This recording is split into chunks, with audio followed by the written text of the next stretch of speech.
Hello and welcome back to the BFI London Film Festival. I hope you enjoyed the screening of Friendship's Death. I'm delighted and very excited that the lead actors from the film, Tilda Swinton and Bill Paterson, are here to join me now to discuss their involvement in this fascinating project and to share some of their recollections of working with Peter Wollen. Welcome to you both. It's wonderful to see you reunited on screen, I have to say, even if it's only via the medium of video conferencing this time. But welcome. This is the closest Bill and I have been for a very long time, but it's nonetheless really lovely. Yeah. And it does feel slightly extraterrestrial, doesn't it? To be doing it. We're beaming in, Scotty. The film was prophetic in ways we didn't know. Excellent. I just wanted to start by making a comment that leads into a question, really, which is Friendship's Death is an example of the kind of intellectual, philosophical, political engagement that Peter Wollen really advocated for in filmmaking, but it's also very witty, very funny. It carries off its dialogue with a lightness of touch and has an odd couple quality at its heart. I've been wondering if that balance of elements is to some extent a reflection of the man himself. What was it like to work with Peter Wollen as a director? Tilda, if we could start with you. My memory is of lightness. It was like a sort of really fun school play, not one of the grim ones, but a really delightful lark.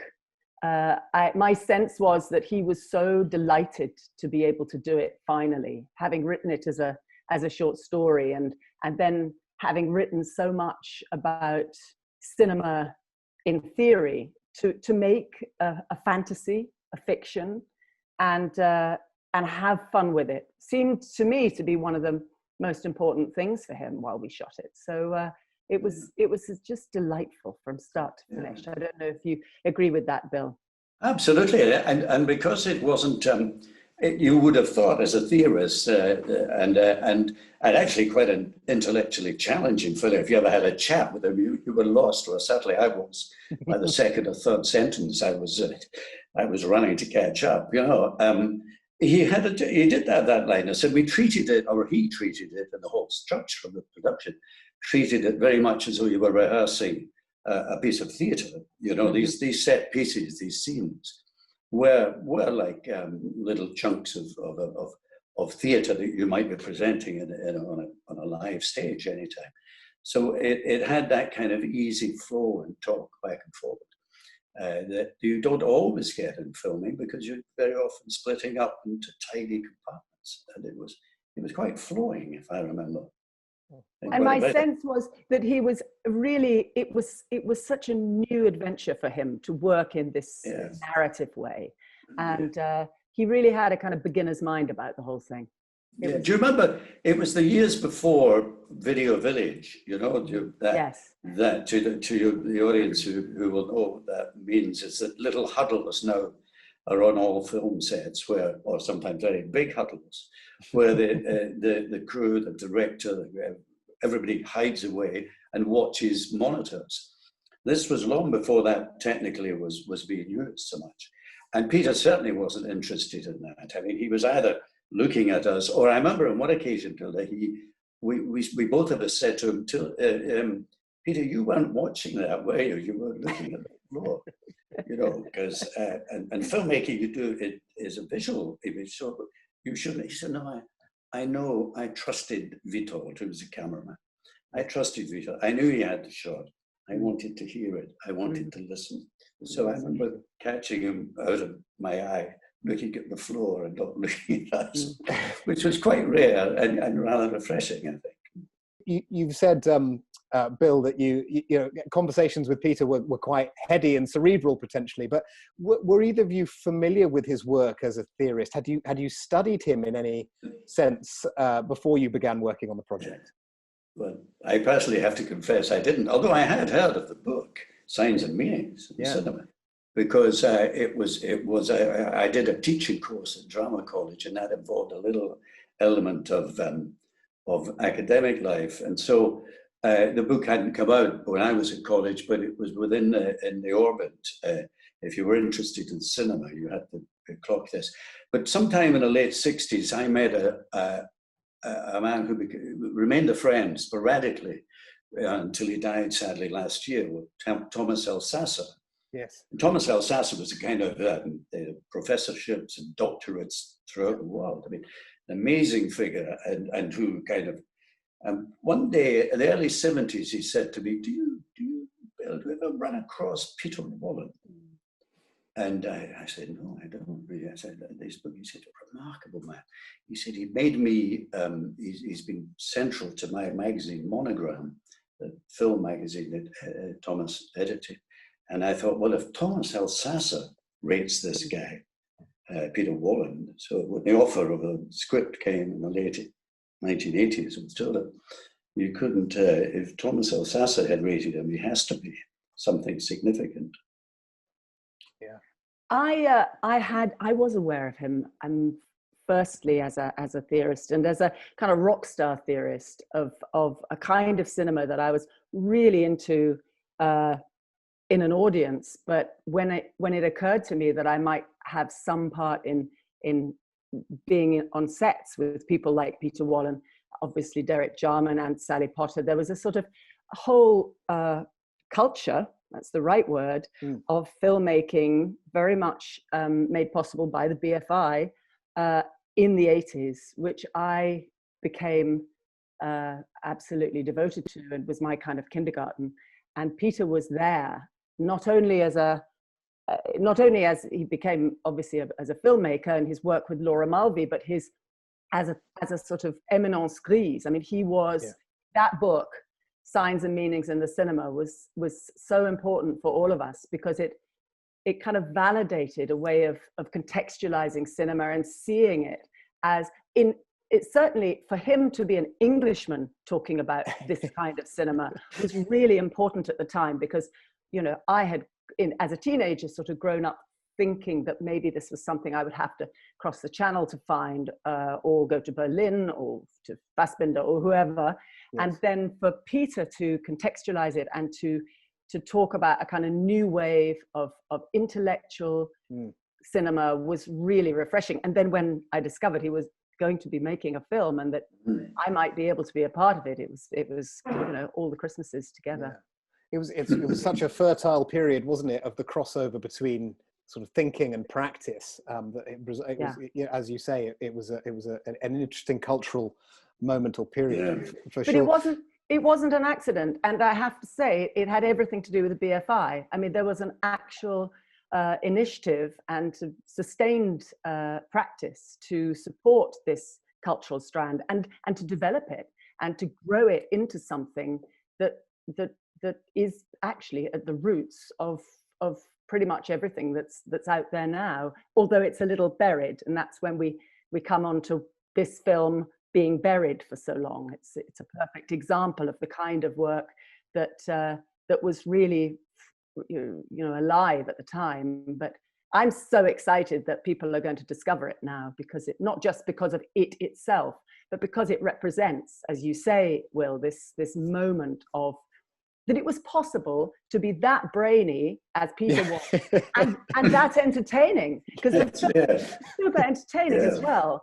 I think that was one of the things that was really refreshing. They're not mutually exclusive qualities. They're not. No, this film played for a year at the Bleecker Street Cinema in New York. Yes. Which gives you some indication of the appetites of the time, I suppose, of the audiences had for that kind of material. Yes. Bill, how much did Peter's experiences as a journalist and his politics in general inform the development of Sullivan, of your character?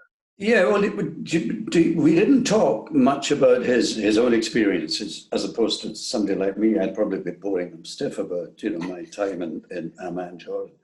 My wartime adventures. He was very, very quiet about that. But of course, I knew he had been. That was much of the impulse of the plot of the film. To be honest, by 1986 or 87, when we made the film, I'd played a fair share of journalists, you know, of all sorts, unpleasant ones and sort of pioneering, investigative ones. You know, it was just something I do. I think it's part of that Scottish inheritance genes that journalists get get the jock, and he'll do it. Yeah. And so I played one, and I won't go back over the number, but I had quite a strong awareness of that sense of the kind of gung-ho adventurism that some journalists had. In the Killing Fields, which I played a doctor, yes, of course. but we were surrounded by these kind of almost hobby wartime journalists who were adrenaline junkie journalists. Yeah. And I think there's an element of that in Sullivan, in Friendship. I think he holds back on it, and I think, having seen it again, the film, I was quite relieved that I didn't overdo in terms of the performance. I didn't feel like over-egged the sort of, I don't know if Tilda and I can remember, but I think we shot it in chronological order. Yeah, I think we did. Which is incredibly rare. Yeah. And I think I can sort of see myself, having watched it recently, I can see myself developing from being a kind of cliched, boring, I'm adrenaline junkie, don't you just love the violence in the morning kind of thing. I see myself mellowing as the filming went on, having watched it. So yes. There was certainly, he didn't lay it on and say, this is what we do, or he wasn't that kind of director. He just let these things happen. And I think that was what was very refreshing about working with Peter. Tilda, the character of Friendship is somewhat less autobiographical than the character of Sullivan, but did you feel you had a bit more license to develop the character in a direction that you saw fit, or did you draw your inspiration from the history of science fiction, or how did you set about developing Friendship? God, this is where I feel really inadequate, because I at the best of times, I don't know how to talk about developing characters. I don't know that I don't know that I do. But yeah. I mean, what I can remember was conversation constantly with Peter, and to a certain extent with Bill too, about how. And I have to say, I watched the film again last night, and I was so struck by how great Bill is, but also about how matched this conversation is between these two beings. They're not people, but these two portraits. And as Bill was just saying, I love the way in which Sullivan starts, not in the realm of cliche at all, but he does start as this sort of experienced, hard-bitten, I've been here before, you can't throw anything at me sort of position. And the way you see that he is so interested in dialogue that he just cannot resist falling into this dialogue with this person. I don't know whether I had any ideas of developing a character around Friendship. It was more, what does this side of the conversation have to be to bring this out of Sullivan, to bring his interest and to sort of soften his stance or widen his eye. It was more to do with the way in which the conversation was balanced. So it wasn't really about developing a character or a person, because of course she isn't a person, she's a program. Yes. I remember, and watching it again, it brought back this feeling of very slight vertigo, like walking on a line. I remember very specifically, for example, working on the voice with a great dialect coach called Joan Washington. And we had made this decision that she mustn't sound like a person. She has to sound like a kind of computer program voice. It can't come from an area, and it had to be kind of a little bit American, but then just when you thought you were thinking you knew where she'd come from, it had to be a little bit Canadian, and then it had to be a bit sort of mid-Atlantic, and then a tiny bit English. And that whole feeling of her not landing anywhere, or rather not having grown anywhere, was even talking about it, I'm getting a bit dizzy, because it was a little bit, don't be specific, stay hovering, stay a program. That's what I can remember. I think that's one of the really interesting elements of the film is that in a way friendship, and this is partly told through the costumes, which are incredible. Yes. Bill, you don't get to have so much fun with your costumes quite, but I was Tilda... even surprised. I was surprised at how many nice costumes I had. My real Was variety. I just wore a khaki fitted. Your hair. Yeah. I mean, the range of hairdos was amazing. Yeah. And it was entirely my own. But there's almost this sense that friendship is trying out identities for size, totally. And ends up settling on quite a on the sort of militant angle. So there's not really a question there. I just thought it was worth remarking. But, I mean, the idea of the costumes was that she'd landed with nothing, and so she went into the market with, I don't know what, some gold ingot or something from another sci-fi film. And I'm thinking, of course, of The Man Who Fell to Earth. And she just managed to buy up whatever's in the market. And as you say, it's just trying it all on for size, but doesn't ever really settle anywhere. I'd love to know how you feel the film's themes connect with our sort of contemporary cultural and political moment, if that's not too huge a question. Looking at it again, as I did last night, it's incredibly moving because on the one hand, there is so much that, I mean, I feel I'm saying this all the time at the moment. There's so much that's changed. There's so much that hasn't. And for example, there are wonderful anachronisms. One of my favorite anachronisms is this moment when Sullivan is testing Friendship's programming and testing how much she knows about all these different cities she's supposed to be briefed on. And she's talking about all the information she has on Vancouver and, where, all these facts and figures about Grouse Mountain and where's a good sushi bar. And he says, oh, do you also know about Glasgow? And she says, yeah, sure, I've got a file on Glasgow. And he says, like where to find a good sushi bar in Glasgow. In 1986, this was a really good joke. It was a very, very funny joke, which everybody belly laughs at, because there were no sushi bars in Glasgow. No, it's not a joke. It's like, so actually, what is a good sushi bar in Glasgow? So there are moments like that when you realize that what a long time ago it is. And then you look at the Middle East, and then you look at, in particular, the whole dialogue around IT and the idea of a sentient machine. And you realize that it was, I mean, was it ahead of it? Were people really talking about that stuff then? I don't know. I mean, most of the people I knew were, but then they included people like Peter Wollen. Maybe people weren't talking about IT in that way, unless they were Peter Wollen, but people really are now. The whole idea of, friendship's closer kinship to the typewriter than to Sullivan. And the vacuum cleaner by distant relation. Yeah. That if I may say, that also that section of the artificial intelligence area where the process that we're at this present moment in 2020, really aware of the fact that we're on the cusp of our lives being taken over by the creations that we have ourselves made. It's so personal. And I suddenly thought, my goodness, this back in 1986, and even though it was by no means a mainstream film, Friendship's Death, it was a kind of, it was an accessible film. Yeah, it's a narrative film.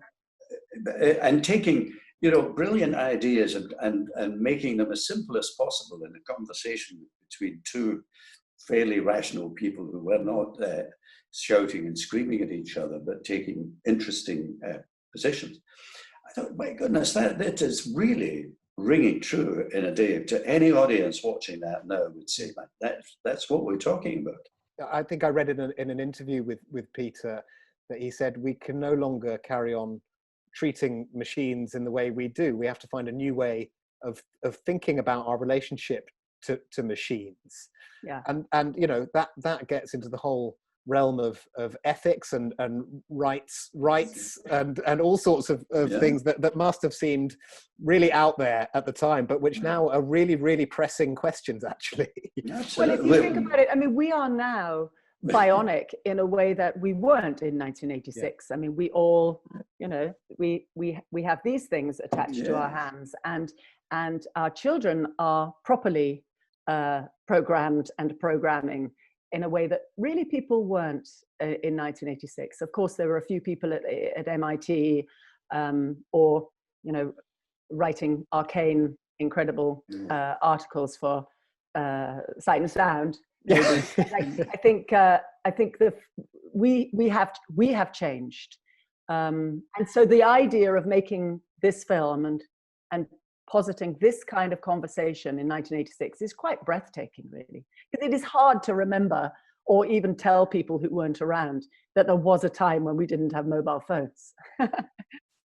Friendship's Death is I think whichever way you look at it is a somewhat pessimistic title for a film, but there does seem to be an offer of hope and optimism in the coda with Sullivan's daughter, who is very quick to explain what this technology is to him, and Wollen seems to be offering up a hopeful note with regards to the next generation. I don't know if you, looking back at the film recently as you have, read it that way as well. I did, absolutely. I mean, I always did, but seeing it again last night, I was struck once again by, Ruby Baker, who plays your daughter, Bill. Yeah. She's a beautiful presence, but she's definitely partly there because she bears a resemblance to not only physical, but also in her asking her father to stop hammering his keys, friendship herself. And so the feeling that death is not, we don't need to take it at face value. I mean, there's that one of the last big sections of the conversation is about the nature of death, but particularly the nature of sacrifice. And friendship is weighing up, essentially, whether to become human or not, whether to sacrifice herself. And she makes this choice. But I think the idea of sacrifice, I have to say, getting like super highfalutin now, is an optimistic idea because it's about choice and it's about will. And so I do believe the film is absolutely optimistic and kind of eternal. I mean, I'm already looking forward to us being together. Will there be holograms of us in 34 years? Oh, don't. And we all will have been renewed. Well, I hope during these turbulent times that just as friendship is sent to Earth on a peace mission, so this film can travel back to audiences now as a similar sort of peace envoy, let's say. Lovely. Well, look, thank you so much, both of you, for your reflections and recollections. As I said, we're taking the opportunity at the festival to celebrate the reissue of the film, but also to reflect on the legacy and impact of Peter Wollen in all his many talents. So thank you for talking to us and for helping us celebrate this true gem of British film history. Hello, I'm Jo Botting. I'm a curator at the BFI National Archive, and I'm delighted to be here talking to Rebecca O'Brien, the producer of Friendship's Death, and Witold Stok, the film's cinematographer. Rebecca, this film was made on a very low budget. In fact, Peter Wollen called it the BFI's B-movie. Was it difficult to produce a feature on such limited funds? I don't think it was. I think we set some parameters early on, and parameters are always fun for filmmakers. So we decided that since it was set in 2 rooms, we should shoot it in a studio and have very, very defined limits to what we could do.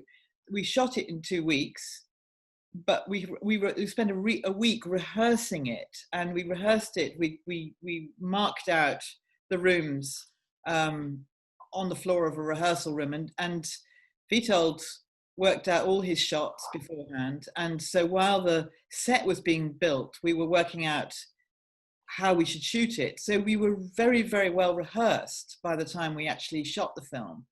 And I mean, there are a couple of little location bits at the end, but otherwise it's entirely archive and studio shoot. And we had literally built 2 rooms, and brilliantly designed by Gemma Jackson. And we just got on with it. And I think because we were so well planned, we were able to be very efficient about it. And I mean, for instance, I worked as the first assistant director as well as the producer and production manager, so that we just kept it really tight, kept a very small team. And so we could work our way through the story. And it worked very well. We got it done. Excellent. I want to ask a little bit about Peter Wollen. One critic dubbed the film E.T. for the thinking classes, and Friendship's Death is indeed an incredibly thought-provoking film by a unique filmmaker. Given that Peter Wollen is better known as a film theorist, what was he like on the practical side of filmmaking? And perhaps I can ask you both to respond to that, maybe starting with Rebecca. Well, actually, on the practical side, he was very happy to be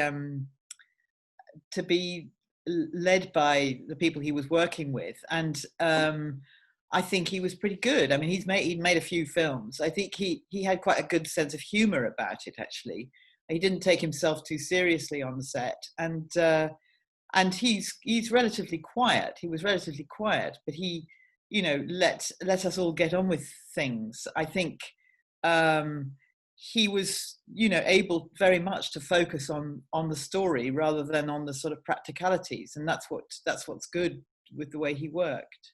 But he had very, very clear ideas as to how to film it, and that was good.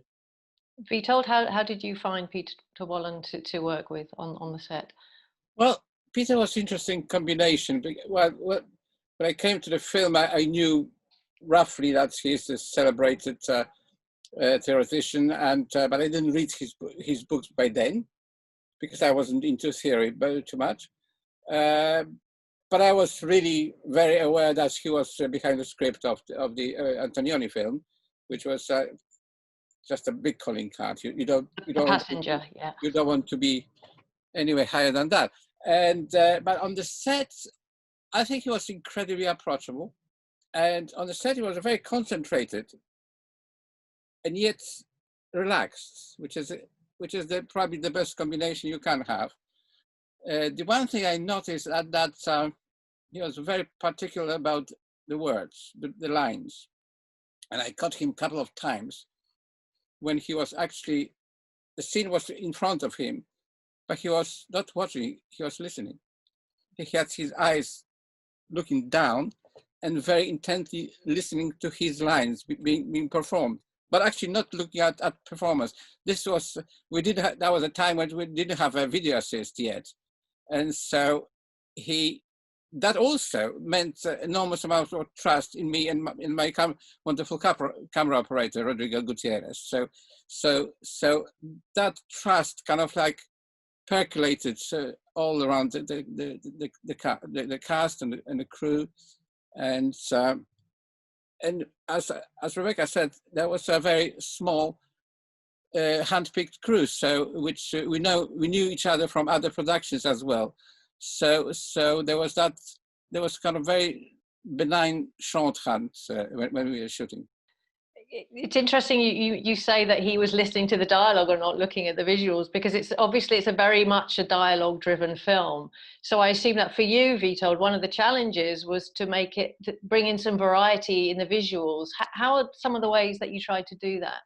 Well, firstly, we had as Rebecca said, we had a very, very good production designer and the dresser. So the sets are like another character, those rooms.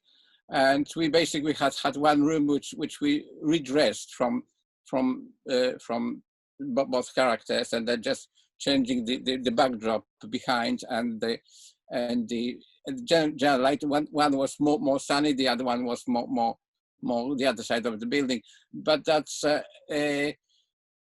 so looking at that set and working out the times of a day and succession of those days where I had my little graphic, basically a diagram, what changes and how we can make next scene look in different way. But of course, Tilda in every scene looks completely different. and starting from makeup, hair, and costumes. So that was something which was giving me also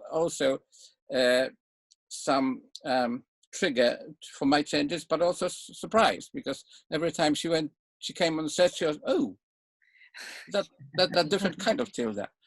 So yeah, but we tried to each time to do it some different way, and in this Peter was very much involved, trying to work out so what kind of different angles we can play, different sizes, when the camera could be just listening, or maybe just going around the place and investigating.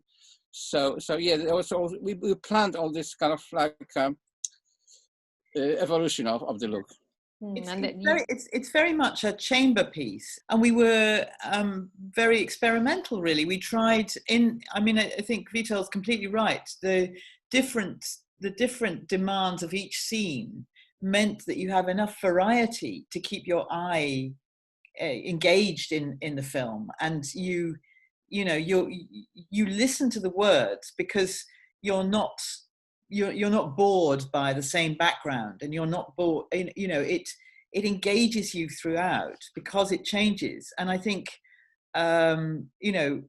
it's a very good experiment in how many different ways you can shoot a square room or a rectangular box, because that's what it is. Indeed, and I love some of the ways you sometimes use mirrors to reflect the characters and things. Yeah. It's beautifully shot in that way, and as you say, brings so much variety. But Witold, you mentioned the lighting, and obviously, some of the scenes are brightly lit from sunlight outside the windows, which clearly wasn't there, and then you've got other scenes which are just lit by candles. Was it easy to do that kind of filming on 16mm film? It doesn't really matter to whether what camera you use. We obviously the video didn't quite exist in those days, so but whether you shoot on 16mm or 35mm, that doesn't really matter. It's more what you do with your lights. And then I must say that the other thing is that I had a really good camera operator with whom I worked before and after. And we kind of worked out the shots together. It's not just me, and it was a triangle with Rodrigo, Peter, and myself, and then we work out all the shots very carefully. The one thing which following what Rebecca says about the listening, it's what we decided very early on as far as I remember, in that week before the shoot, we decided that there's not going to be any hectic editing involved in that. So we decided to keep the shots running. So you just perception. If you look at your frame, or either static or slowly tracking, you tend to go into the words. You listen more, and that's what we did. So there's no really scene in it when you have a cut, very brief editing, because that was not that kind of movie, and it's risky, of course, because you wonder whether you can go with that on the length of the whole movie, but it seems that we got away with that. The film feels very much a collaborative effort from what you said, and the creative talents involved in it are really key to the finished effect. You've already alluded to a lot of those people. Obviously, Witold's camera work is a crucial element, but you've mentioned the sets by Gemma Jackson, who went on to design for Game of Thrones, Kathy Cook's really striking costumes for the character of Friendship, and the wonderful music by Australian composer Barrington Phelan, who sadly died last year, but leaves behind an incredible repertoire of compositions. Rebecca, what was the atmosphere like in making this film with such an amazing creative group of people? Well, the nice thing about working with very creative people is that they tend to leave their egos at the door, and everybody just was getting on with it. We had 2 weeks in which to make the film. and also I think, you know, some people were actually at the beginning of their careers, and like Morag Ross, who was the makeup designer, and she did this incredible hairdos for Tilda. Morag, again, she's won Oscars and things. She's an extraordinary practitioner.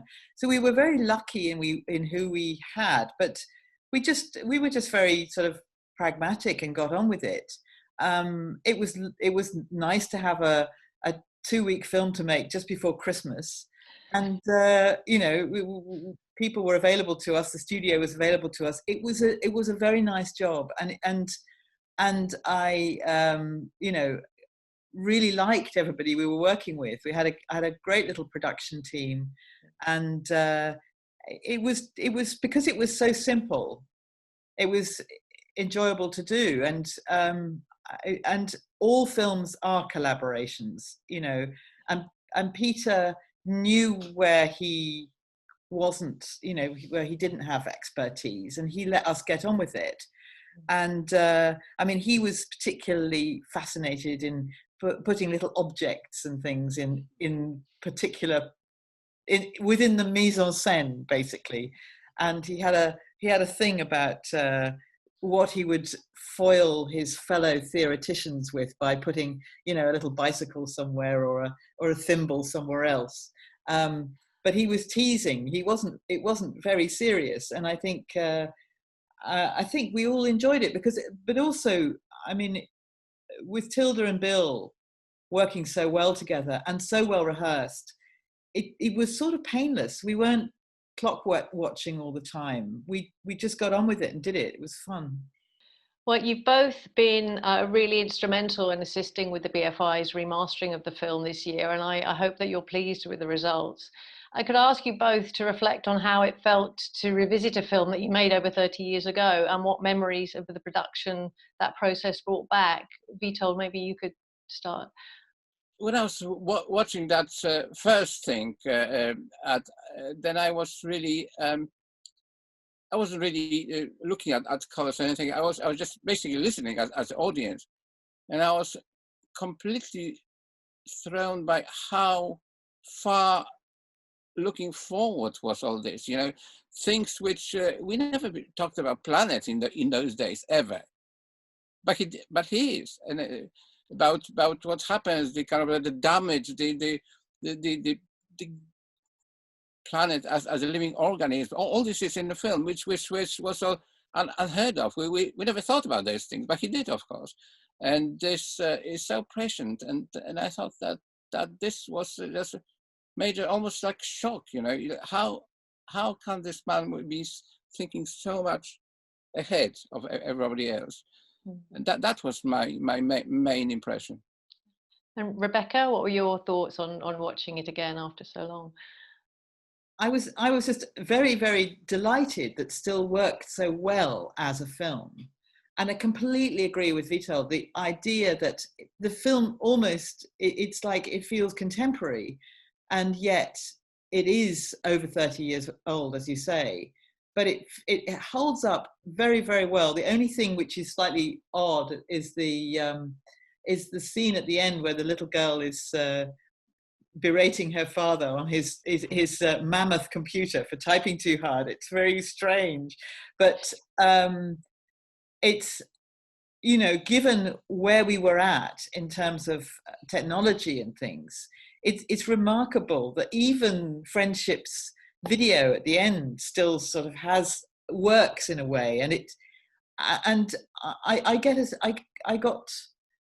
think the message of hope, you know, and loss is so powerful still. And I think, you know, the way that Friendship identifies with the Palestinians still pertains. Everything in the film still pertains, and that's really remarkable. And I was just delighted that I got to enjoy it. And you never, when you're making films, you know, when you're producing, you're always looking at the film again and again during the post-production process and rushes and all the rest of it.